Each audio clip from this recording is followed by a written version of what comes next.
Arrowverse Quick Takes number 18. Hey everyone, Adam from Passable Media. Without the Flash dragging it down, this would have been a spectacular week for the Arrowverse. We've got Batwoman, Legends of Tomorrow, The Flash, and Superman and Lois once again this week, with Superman and Lois off the air for now until July 13th.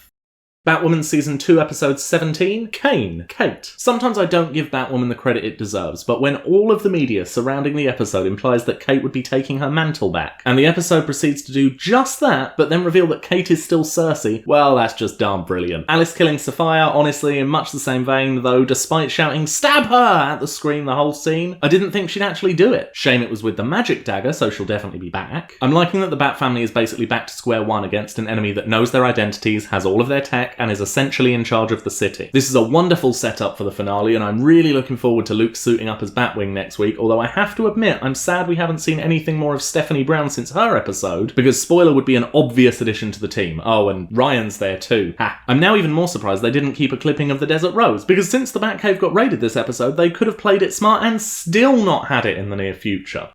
Legends of Tomorrow Season 6, Episode 7, Back to the Finale, Part 2. I love this kind of episode. The team heading back to last year's finale to try and stop Sarah being abducted, only to find out that it was Bayrat that she turned to look at, causing her to get abducted in the first place. I like that Sarah immediately realised it didn't matter that she was a clone, not needing Ava to reassure her later, but I also like the realisation that she was now part alien, being something that gave her pause, and enough to briefly consider letting Bishop escape, although I admit I expected him to download into her new body ahead of her. Mick being the person to basically say, "Don't be stupid, you're Sarah, let's go," was brilliant. And yes, it's clearly going to be a thing for her to get over in the rest of the season and a bonding point for her and Spooner, but I think we can agree Sarah is Sarah. I think Sarah, Rory and Gary leaving Kayla behind after she waited for them long after she said she would was pretty dirty, to be honest, and they basically deserve what's coming to them when she's eventually revealed to have survived. But most importantly, yay, the Legends are back together. Where's this season going to go now, I wonder? The Flash Season 7 Episode 14, Rayo de Luz. Come on guys, enough with the filler episodes. I understand that they need to build up the newer cast members once in a while, but Allegra and Chester just aren't interesting enough to carry an episode on their own. Not to mention, while I like Natalie Dreyfus, Sue as a character just doesn't fit without Ralph. It might be an automatic Bechdel test failure, but her entire comic character is based on her being the first important wife in DC Comics. It doesn't help that they're trying so very hard to make her seem cool that she comes off as difficult to like, and her choreography regularly jumps between awesome and horrific. Now don't get me wrong, I'll take an Irisless episode any day of the week, but probably not at the same time as we lose half the rest of the main cast. I did find Allegra's obvious Captain Marvel going binary image to be quite visually appealing, if not interesting story-wise. So we have 4 episodes left to tell the 4th arc of the season, and I'm not convinced they're going to do the much anticipated and long-seeded Godspeed arc justice. But I am hoping that with the 150th episode on the horizon and a John Diggle cameo coming in 2 weeks, that it'll come out on top at the end.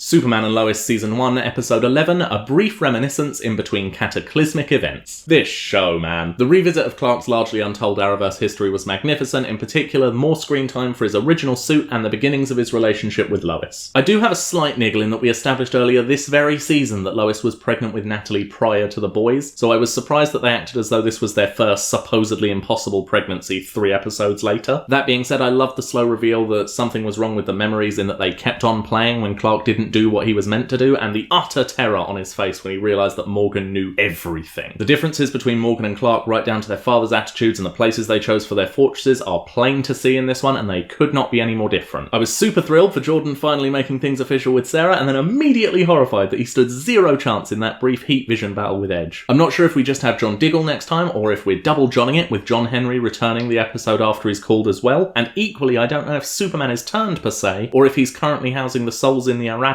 like the Eradicator in the comics, but I'm hyped as all hell for the last 4 episodes of this season.